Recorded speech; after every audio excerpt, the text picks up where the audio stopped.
All right. Thank you, Lord Jesus. Oh, we bless your name, God. Thank you, Father. Good morning, good morning, good morning. I am going to give you just a minute to come in. Listen, we have got a lot to talk about today.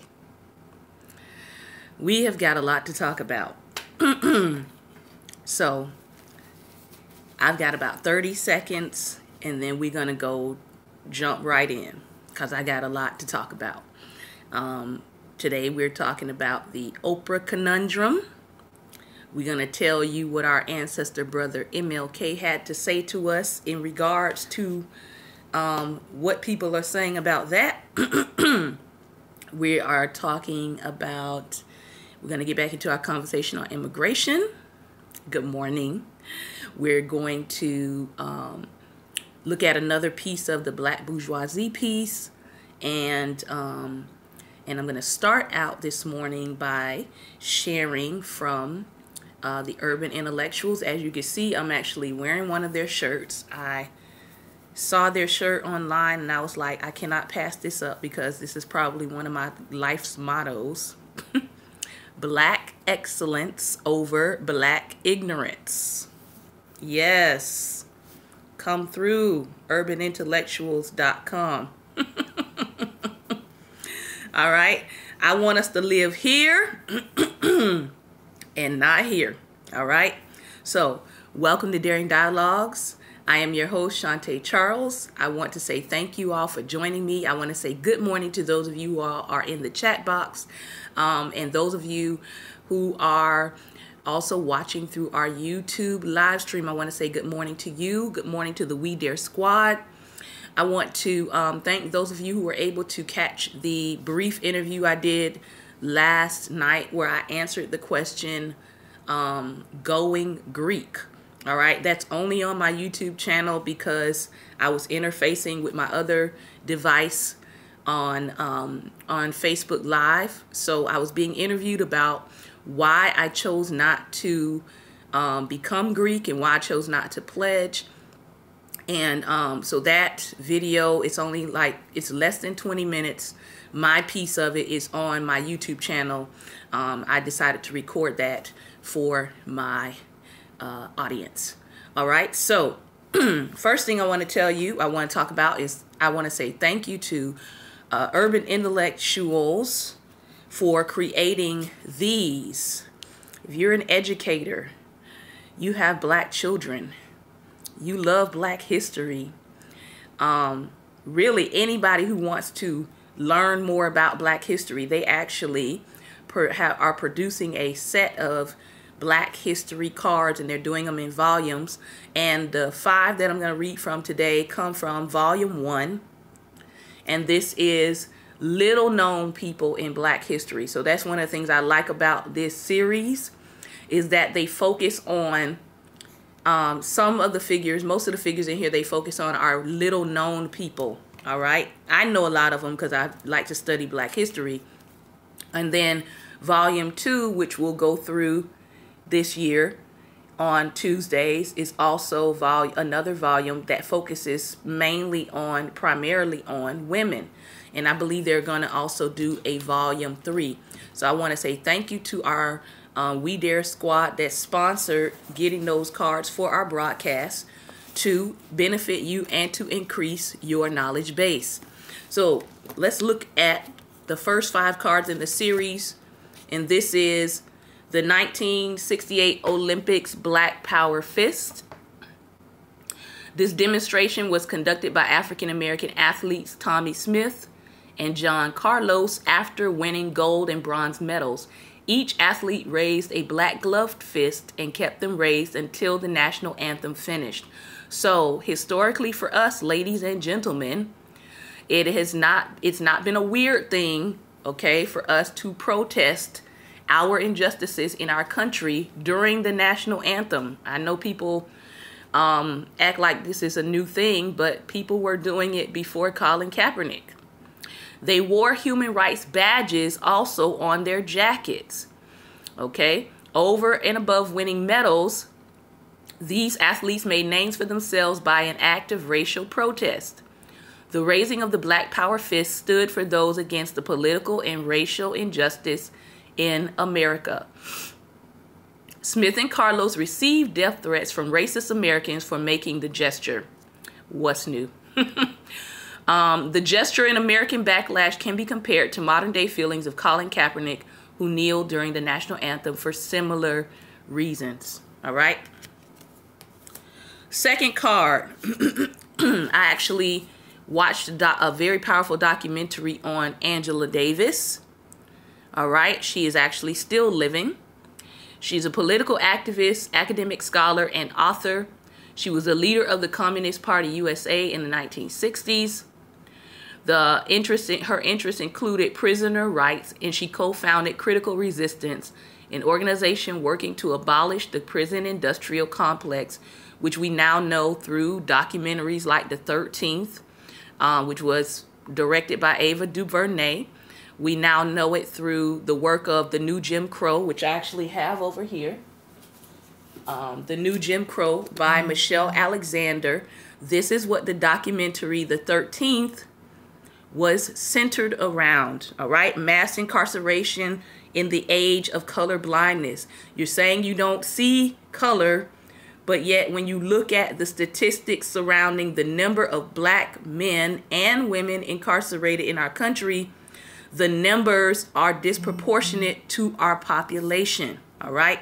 So if you want to know the data around that and why people are freaking out and why many people see that the 13th Amendment is that loophole that allows for legal slavery, as long as that person is a prisoner, you can enslave them. That's what this book is about, all right?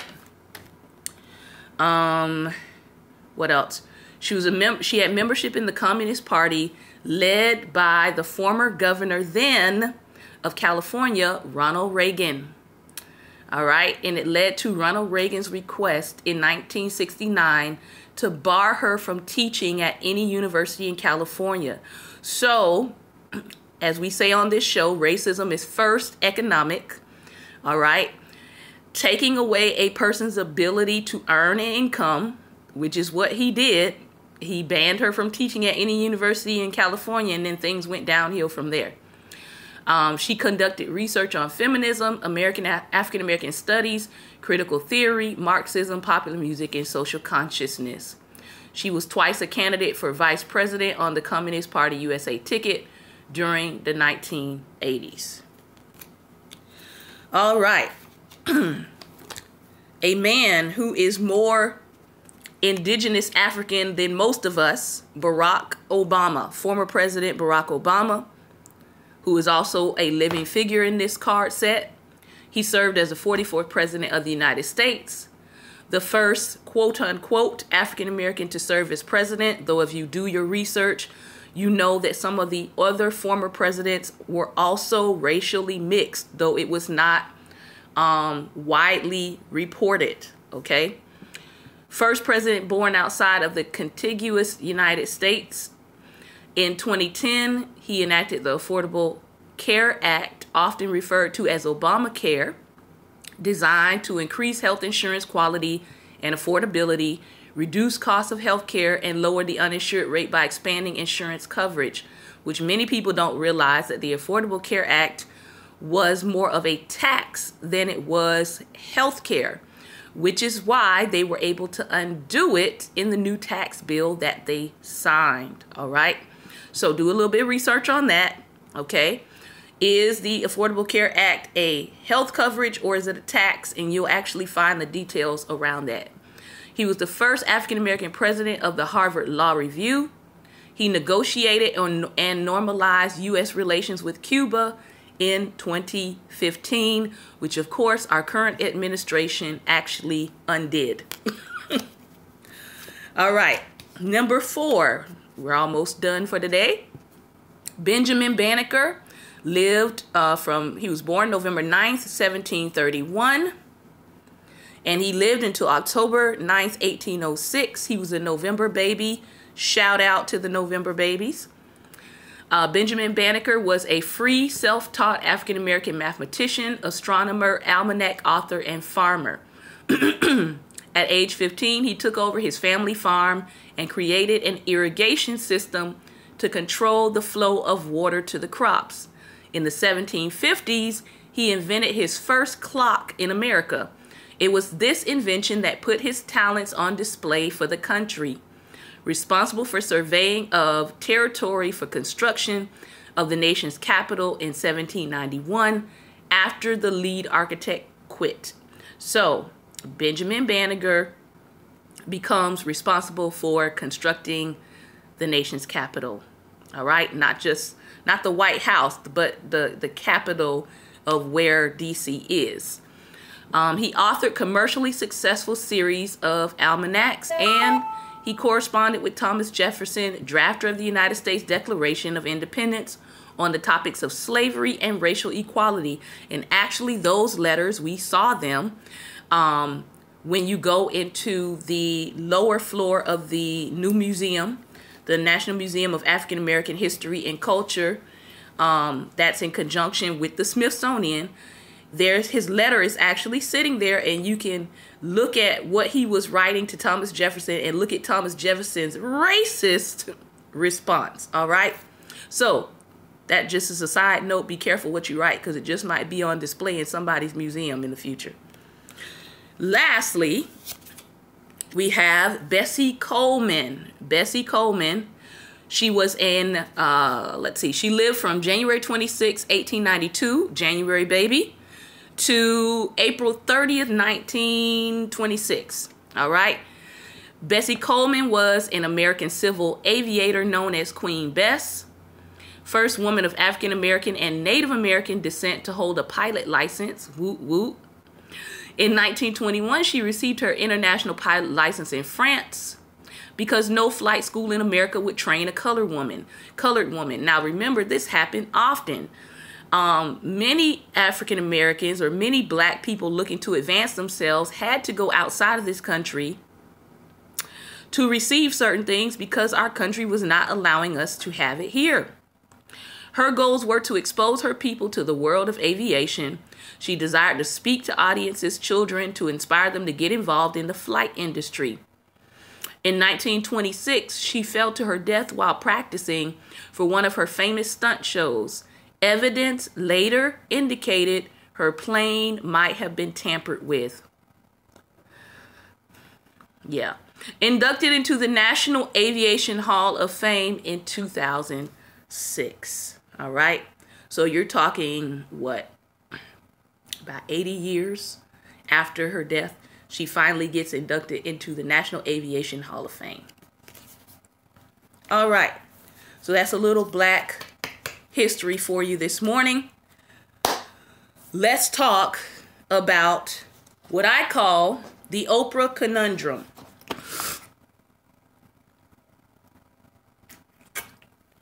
To give you some context, if you have not seen Oprah's Golden Globe speech, which I actually did watch, I generally don't really watch anything Oprah, and I haven't for decades now.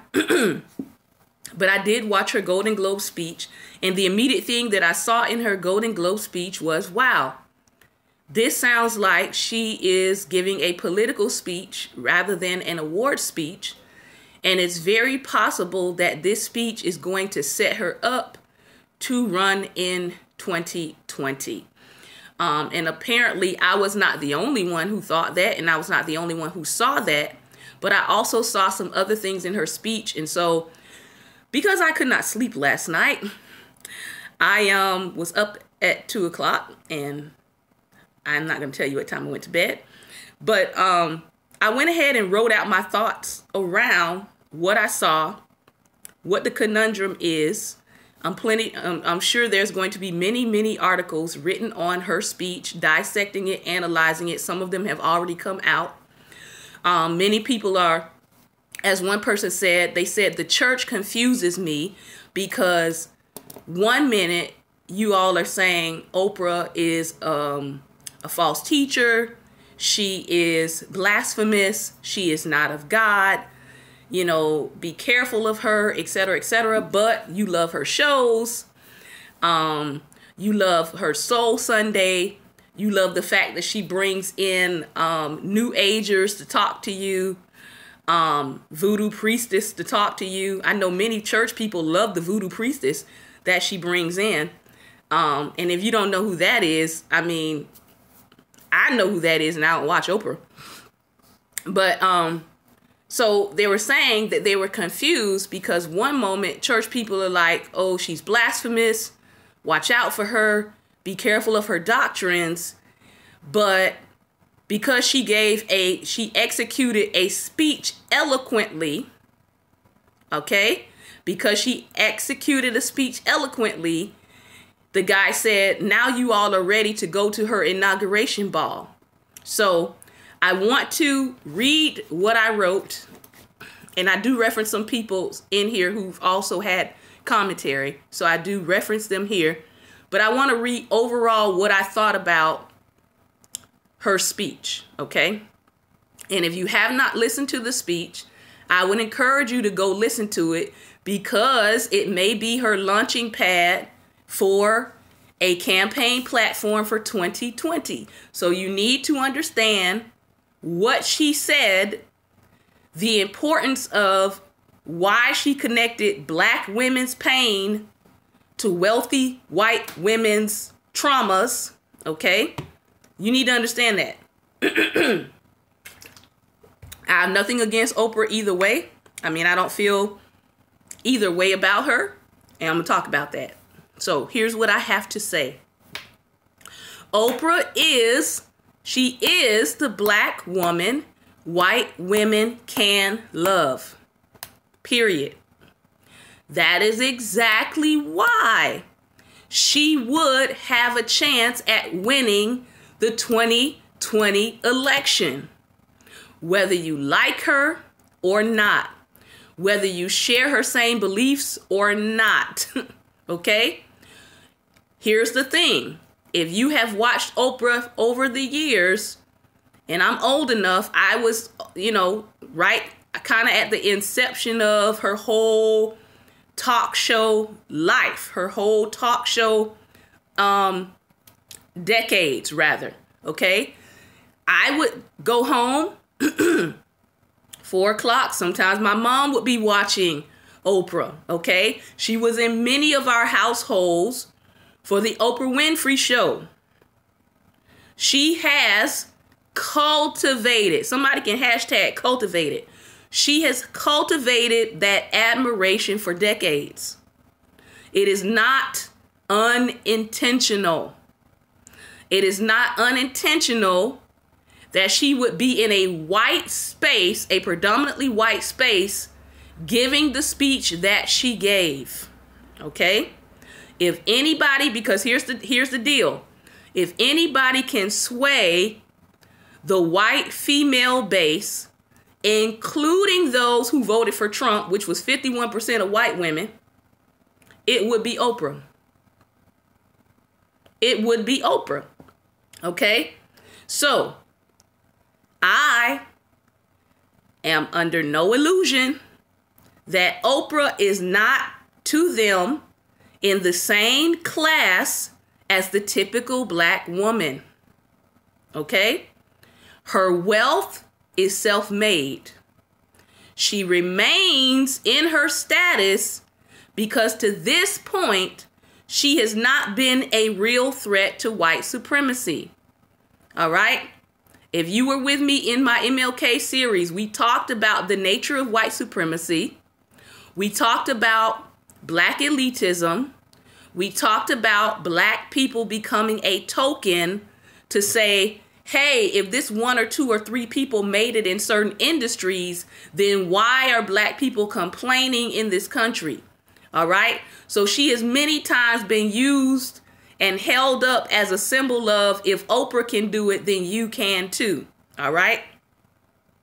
As long as Oprah's brand uplifts white women or places their pain and marginalization on an even plane with black people's 400 almost 400 years of oppression, she will do fine. Hear me. She will win. I am not a fanatic of Oprah. I'm not a fan of Oprah. I don't follow her Sunday series. I don't follow her TV channel or any of that. I'm just giving you a basic analysis of what I already know about Oprah. Okay? She gave an excellent speech that was really politically balanced. It hit all the right notes. It addressed women. It addressed black women. It addressed women's rights. It addressed acknowledging America's racist past and how that racist past was connected to how black women were violated historically in our country. She also did something that a lot of women miss when they are trying to curry the favor of people. She also gave men credit for joining the fight to end silence around sexual abuse and sexual misconduct. So nobody can say, if you go back and listen to her speech, nobody can say Oprah was hating on men, because she included them as a part of the solution, and she didn't just talk about the other side of that, which was the problem, okay? As one writer stated, her name is Layla Saad, she said, "I don't believe that one black woman, though highly successful, being praised by white women means that things will change for all women or all black women." All right? And I will say in my own life that I have lived with the experience of liberal, racist, white women who oppress, marginalize, and want the average black woman to stay in her place. I've lived it. Can write a book on it. Can write several volumes on it. Okay? Except for, they want you to stay in your place except for when it comes to joining their fight against their male counterparts. So, as long as they have someone to oppress or they have someone to marginalize, they're good in the system of white supremacy. But when their gender starts being challenged, that's when a lot of them want to come along and they want to link hands with black women and they want to talk about black men and they want to say that black women and white women are in this female fight together. No, ma'am, no, sir. That has never been our fight. Please go back and look historically that black men and black women have usually been united in a fight against white supremacy. All right? It has not been our black husbands are suppressing us. That was never our fight. So please don't be deceived. All right? As another columnist wrote, as Charlie Peach noted in her column for Medium.com recently, where she critiques Oprah's speech, she says, Oprah's fight is that of maintaining the white supremacist power structure and the white rich power structure, the rich white power structure, excuse me, elevating white women into the same systems of power that they claim to hate only replaces their husbands and their fathers while still continuing their solidarity of generational wealth and white supremacy that becomes female controlled versus dismantled.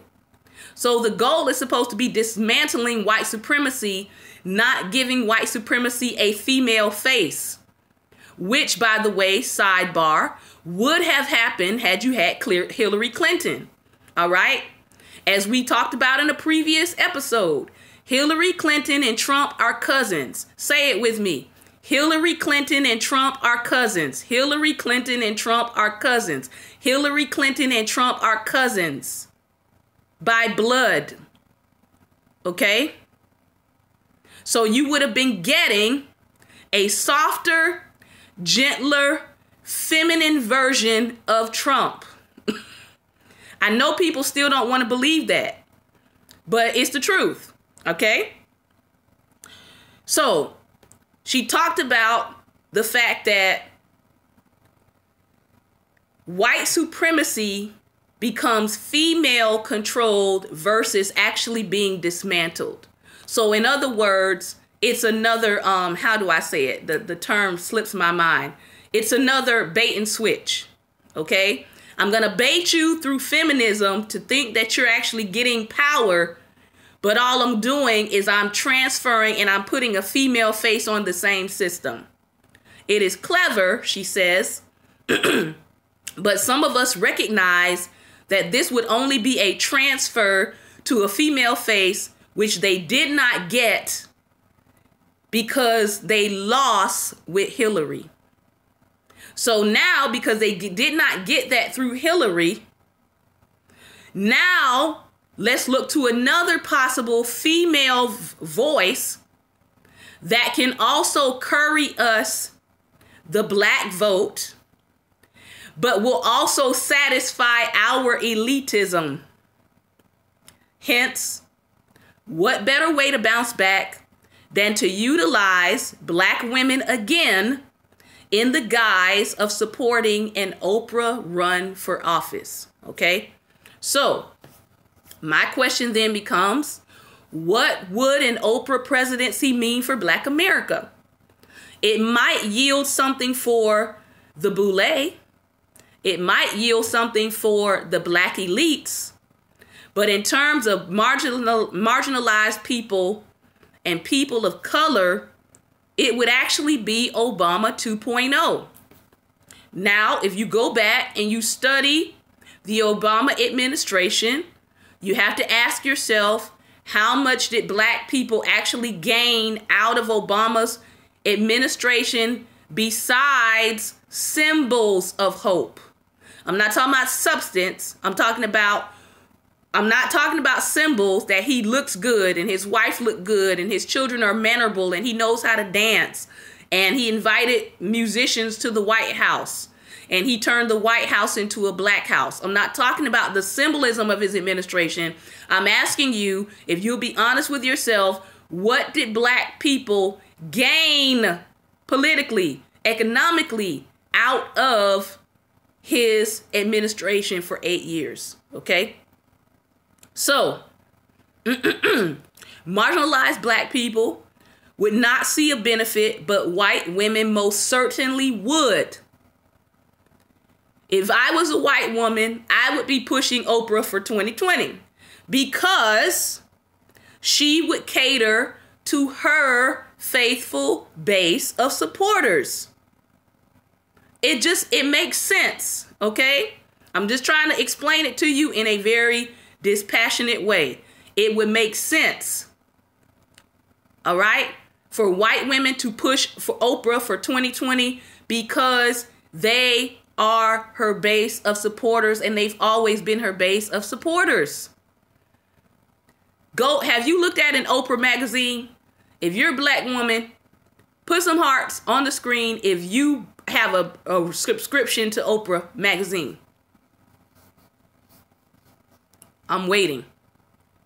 Okay. I have flipped through the pages of Oprah magazine several times. Oprah's magazine does not scream black woman. Let's be honest. If you pick up an old magazine and see how invested she is in the needs, in the voice, and in the concerns of white women. Her magazine, even though it may have her on the cover, says, white women, here I am to talk about you, to talk about the things you like, and to express your concerns. I've looked at the magazines, and I'm just looking like, where is us in here? Okay, so the bottom line is, Oprah has a compelling rags to riches story. All right. Oprah has experienced abuse at the hands of her family members. So she's a part of the Me Too hashtag as well, though she didn't talk about that. All right. She's a self-made millionaire. She's a philanthropist. She started a school in Africa. She is the epitome of independent black woman, unmarried, with no children. All right? To many, she is what a black woman should be in this country. Successful, with no legacy necessarily coming from herself, and with very little strings attached in that arena. All right? When people think independent, strong black woman, a husband is not attached to that. Now, I know I just preached. Put some hearts on the screen if you know I'm telling the truth. What's the song or the saying goes? I got my own house, I got my own car, I got my own this, I got my own that. All right? And sometimes the man is the side piece. So she is the epitome of that symbol of a strong, independent black woman, which is also a large part of the Democratic base. So I'm trying to help you understand why her speech was so important and how it can be a gateway to her launching a campaign. All right? As we have already had a freshman senator from Chicago, Illinois, Barack Obama, and now we have a leader with zero experience, poor speaking and writing skills, and has been a business failure, who has sold his name as successfully. He has sold his name and his brand successfully. At this point, people are ready to bring a black female into that space. This past year has been about making people so disgusted with the lack of experience, so disgusted with the lack of intelligence, so disgusted with the lack of decorum, so disgusted with those things, that all it takes is somebody to come behind that with a measure of intelligence and eloquent speech, and we're right back at Obama. Yeah. So history may indeed repeat itself, because between these two parties, it seems like people keep falling for the okie doke. All right? One party comes in, they make you feel so horrible, so terrible, etc., etc., etc., that you just automatically go to the opposite of that, the extreme opposite of that. All right? For white people, Obama made them go to the extreme intelligence of Obama made them go to the extreme ignorance of 45. All right? And it seems like the pendulum is about to swing again, because the extreme ignorance of 45 and the sexism and the misogyny and the picking on women it's set up again the stage for the exact opposite with a female twist. All right? So we know that hashtags like believe black women, hashtags like the future is female, you can follow these hashtags and look at them, are beginning to speak to these notions.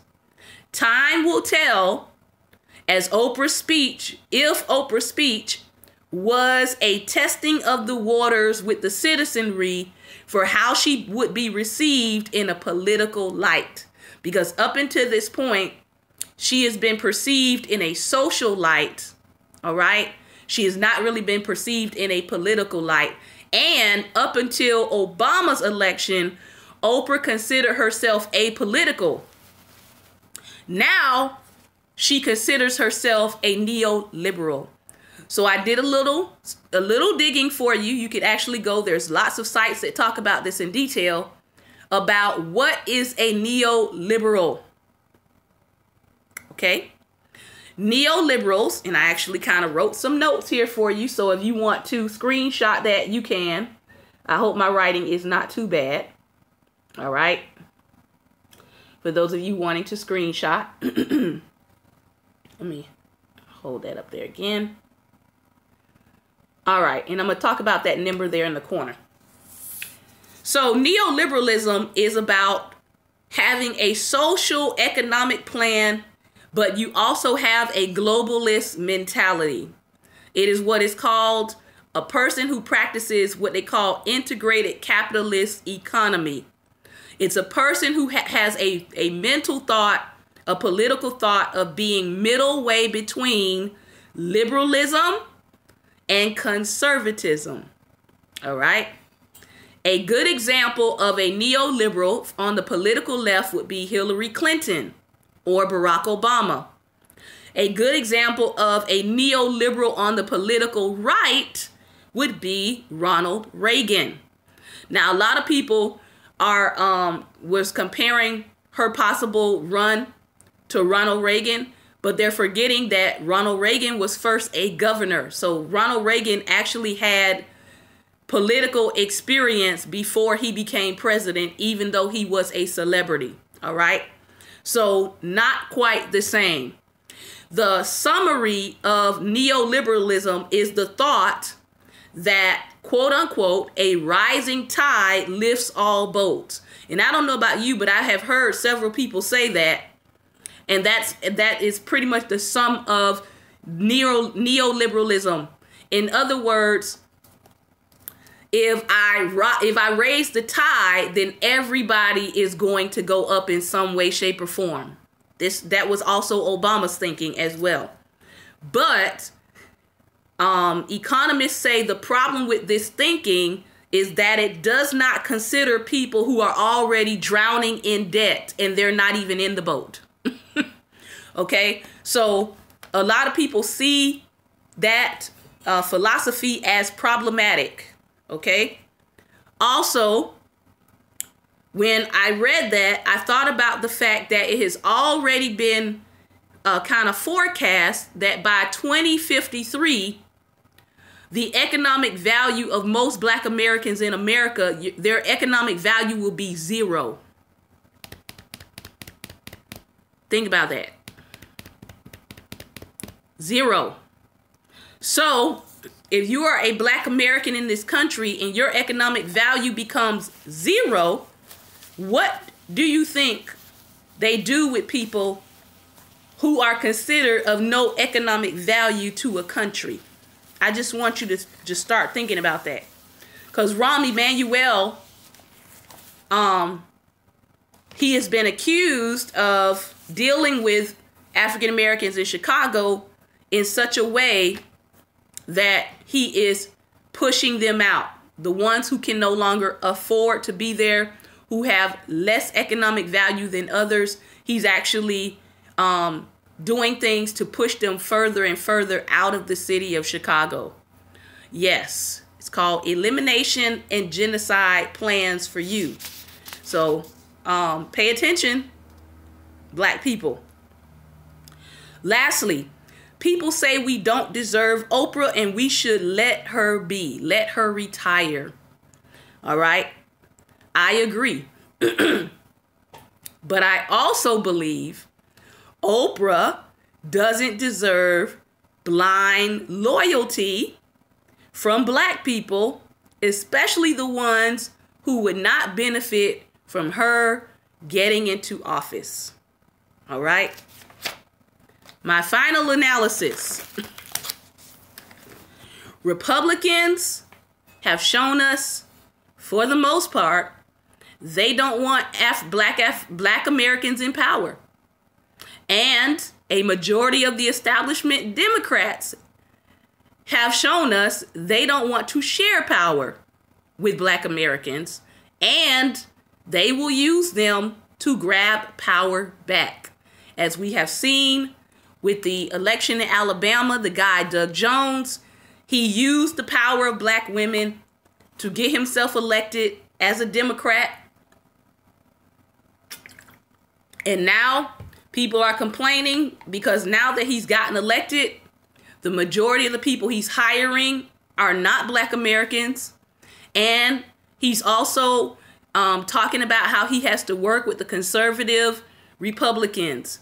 So in other words, you just gave a middle finger to the people who got you in office and basically said, I'm in now. All right. But I believe he has a short term. So if he doesn't get it together, they are going to vote him out. But the point of the matter is, both of these parties have issues with actually handing over or sharing power with Black Americans. That's the bottom line. Okay? So my question to us as Americans is, do you want a repeat of 2008 to 2016 with no real results? If you want a repeat of that, then keep on pushing this narrative that Oprah should be president in 2020. All right? So, I do want to say that Black Americans, MLK warned us about our vote, about the power of our vote, and I'm going to read what he said as a reminder, because people are not paying attention that we are repeating the same patterns. On the subject of Reese Taylor, on the subject of her black pain, her story being used at the Globes to say that what happened to her is the same as what is happening in Hollywood.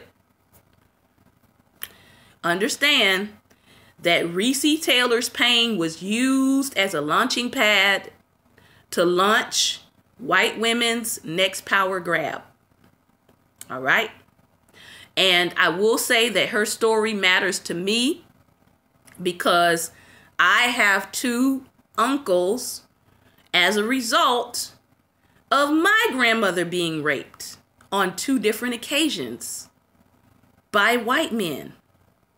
One, she was raped by a white cop. And in another instance, as a missionary, she was given a ride home from church and raped by the white preacher. So I have two uncles, one with blue eyes, crystal clear blue eyes, and one with green eyes, because of men like the men who raped Reese Taylor. So, yeah, that's my backstory.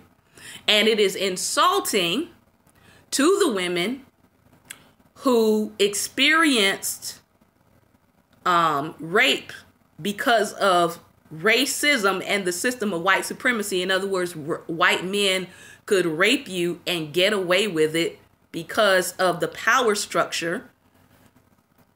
And unfortunately, that's still going on today, because we had a case with the cop, Daniel Holtzclaw, I believe his name was, where he raped 13 black women.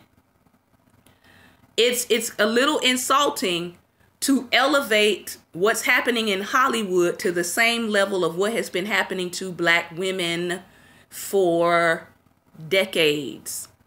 And if you don't understand history and you don't understand why some black women are upset about that and insulted by that, then I'm going to ask you to go and do some research. All right? Here's a book recommendation for you. The book is called At the Dark End of the Street by Danielle McGuire. At the Dark End of the Street by Danielle McGuire. Another book recommendation I have for you is called Southern Horrors. Southern Horrors. And I did not write down the author of that one, but just look up the title, Southern Horrors. Last one, White Women's Rights. The Racial Origins of Feminism by Melissa Stein. I know I'm spending a lot of time on this topic, but I feel it's necessary, because should we see a run of Oprah for 2020, I'm going to bring this video back up and I'm going to just put the link on my page, and I'm going to say, watch this. Okay? Let me tell you what Brother MLK had to say about us in our voting. This is from his book, which we actually did a whole series of. You can find it in the playlist on my YouTube channel. I believe it's MLK series, or Why We Can't Wait. You can find the playlist. and we go through this entire book. This is what he says about politics and Negroes. Please govern yourselves accordingly to this wisdom that he left us. He said, excuse me, for many months during the election campaign of 1960, my close friends urged me to declare my support for John Kennedy. I spent many troubled hours searching for the responsible and fair decision. I was impressed by his qualities, by many elements of his record, and by his program. I had learned to enjoy and respect his incisive mind. Beyond that, I was personally obligated to him and his brother, Robert Kennedy, for their intervention during my 1960 imprisonment in Georgia.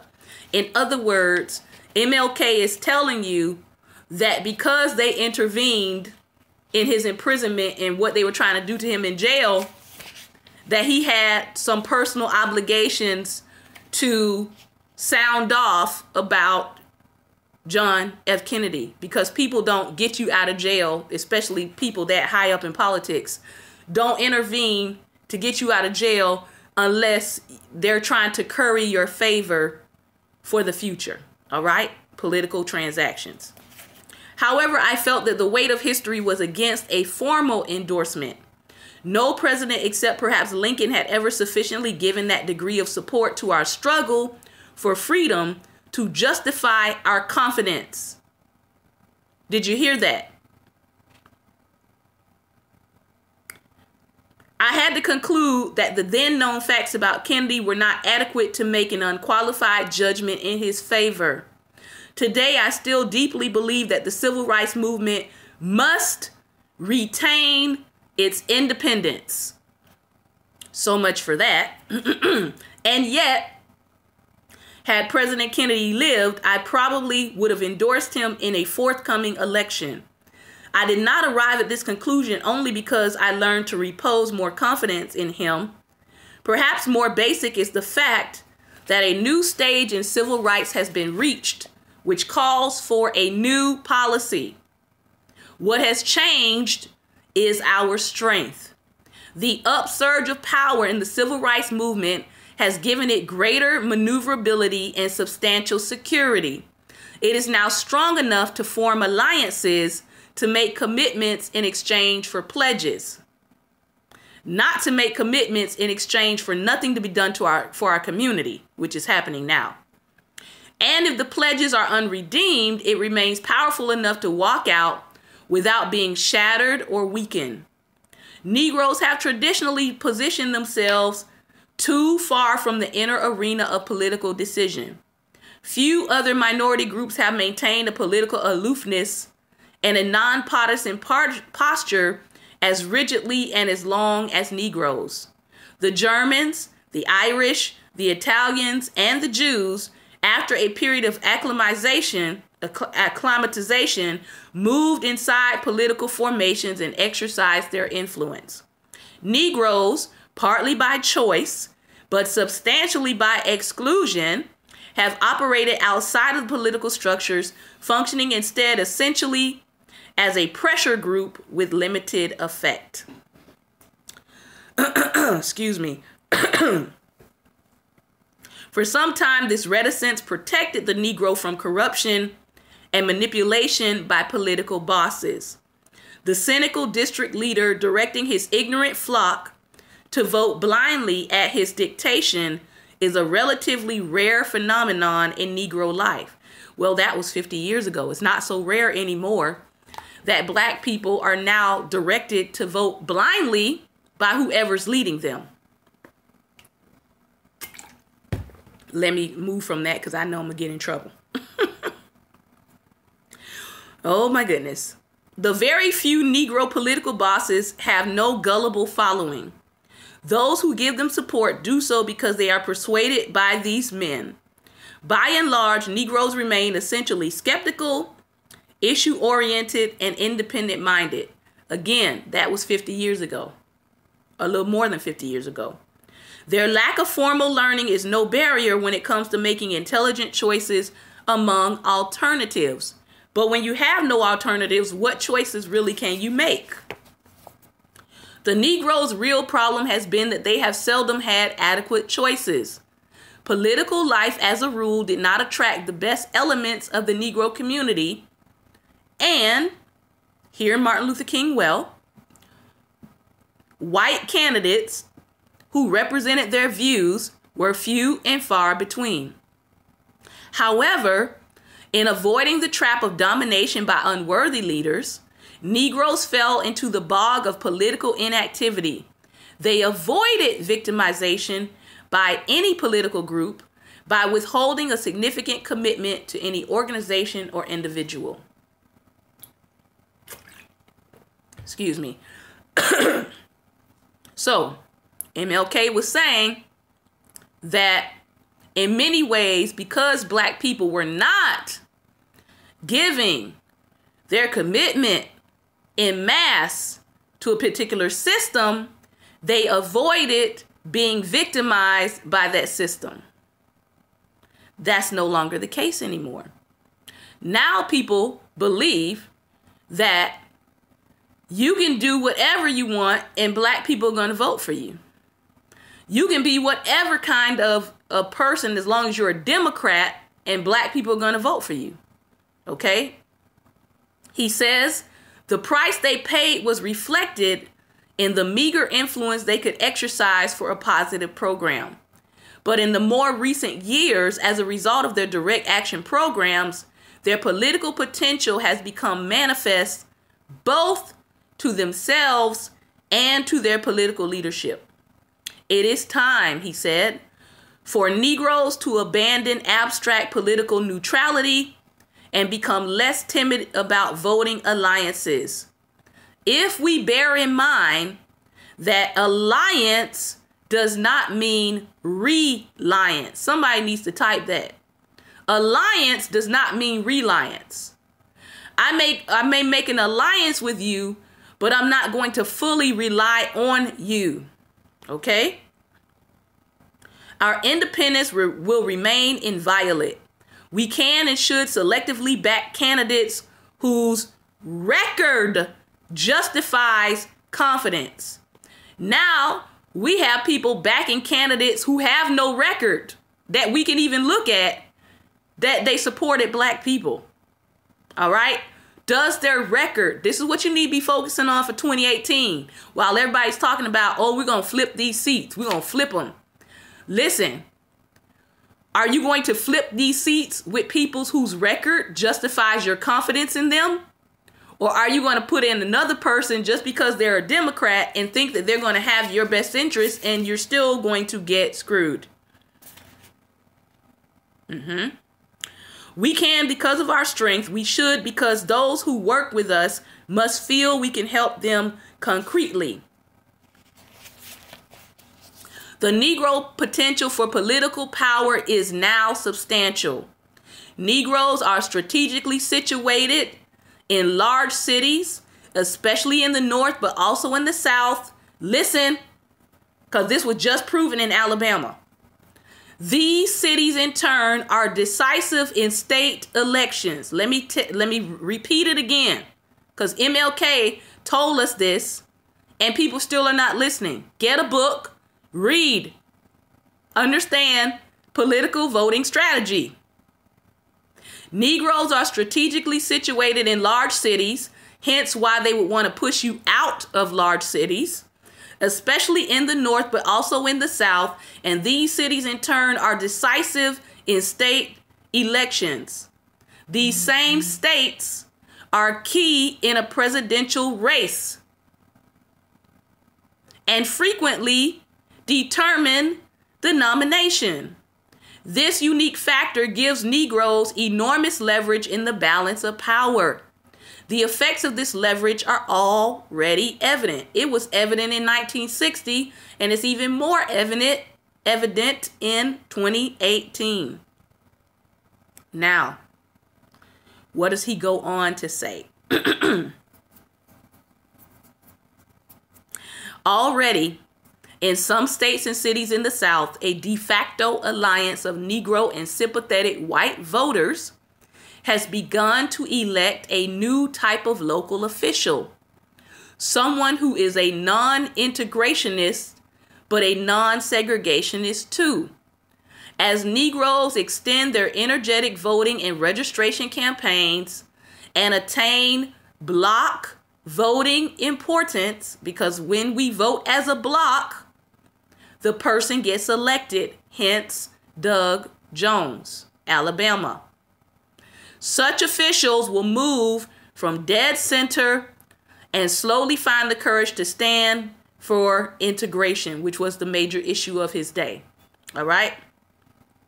Lastly, he says, there are those who shudder at the idea of a political bloc, particularly a Negro bloc, which conjures up visions of racial exclusiveness. This concern is, however, unfounded. Not exclusiveness, but effectiveness is the aim of bloc voting. By forming a bloc, a minority makes its voice heard, Black people. So our voice cannot be scattered all over the place if we want to be heard. The Negro minority will unite for political action for the same reason that it will seek to function in alliance with other groups, because in this way it can compel the majority to listen when they vote as a bloc. Yeah, that's a new song. No scattered voices. We must unify our voting power. They cannot deny when we're all together singing one new song. God can move and turn everything right that's been wrong. All right. So I've taken up all my time on this. I did not intend to do that today. I intended to get to the Black bourgeoisie and immigration, but we just going to call this the Oprah Conundrum episode. All right. So I hope that I have said something today that was helpful. I hope that I have said something that will help you to dissect and navigate the conversations that will be had in the next couple of weeks about Oprah and her possible run for 2020. You must understand that if she's going to run for 2020, she's already got to get it into the minds of voters in 2018. All right? So political strategy says you don't wait till 2020 to start running and to start putting your feelers out to see how the citizenry will receive you in a political position. You start way before that. And the last article I read had to do with the fact that even though in the last year or so she has said she does not plan to run, her Bo Stedman just came out and said, I don't believe she's not going to run at this point. All right. So the article actually said many people think that Oprah's going to run, including her, I think it said including her mate or something like that. You can look up the article where even he is now convinced that she might run for president. But in that run, I want us to understand what are the underlying issues. And we have to stop giving people a pass because, oh, they're Black. I don't need another symbol. We need solutions.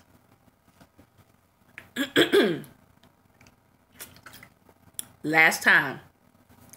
We don't need another symbol of progress. We actually need progress. We need solutions. We need substance. We need legislation. We need policies that are going to actually be solution oriented for our country. And not just for our country, but for Black Americans. All right? At some point, we have to say, this is not working for us.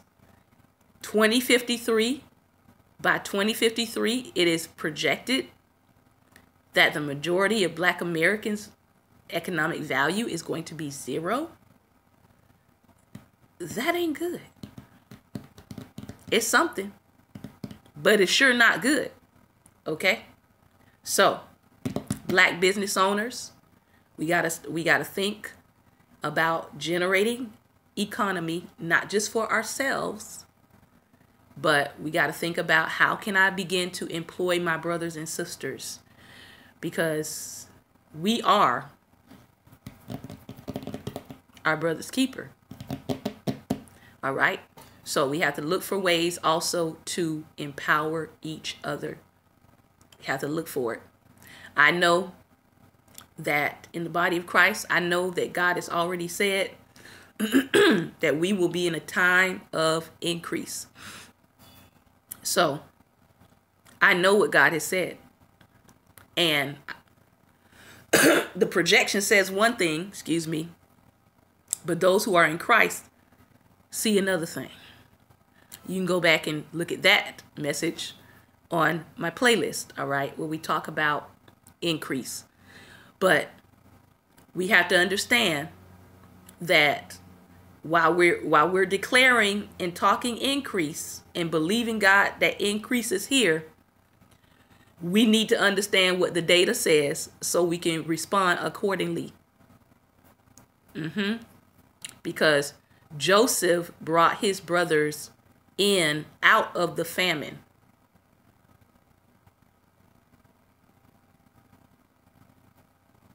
Okay. I hope y'all heard that in the spirit. Joseph brought his brothers out, brought his brothers in while the famine was going on. All right. He didn't say, oh, just stay out there and die. All right. So again, thank you for tuning in past my time. This has been another episode of Daring Dialogues. I hope, again, that you will understand what is being said, understand the climate that is being set up. All right? God does not want us ignorant of anybody's devices. All right? Remember, light is the most daring opposition to darkness. So please go out today and be light. You can make a difference in someone's life today. All right? No matter how little it is, the light on the inside of you can make the difference. All right? Make sure you're paying attention to your surroundings so that you are looking for the opportunity as well to be light. Thank you again so much for your time and attention. Thank you. Have a great and wonderful day.